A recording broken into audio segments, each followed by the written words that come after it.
রাষ্ট্রপতি ইস্যুতে গুজবে কান্না দেওয়ার আহ্বান জানিয়েছেন বিএনপির মহাসচিব এবং এলজিআরডি মন্ত্রী মির্জা ফখরুল ইসলাম আলমগীর।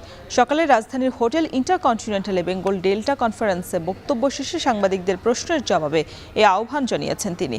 এর আগে সম্মেলনে প্রধান অতিথির বক্তব্যে মির্জা ফখরুল বলেন, অর্থনৈতিক এবং রাজনৈতিক চ্যালেঞ্জ মোকাবেলায় কাজ করছে বর্তমান সরকার।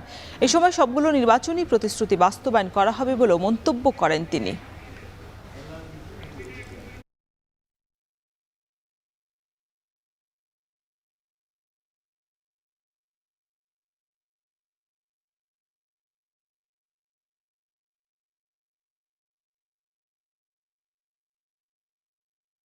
And other services cannot fulfill this responsibility alone.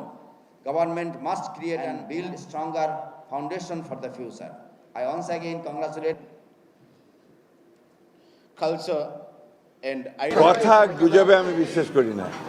আর পত্র পত্রিকা পড়ে তো রাজনীতির কথা বলা যাবে না, আর এটা হচ্ছে যে রাষ্ট্রপতির কথা, তো ওটা গুজব দিয়ে কিছু বলা যাবে না।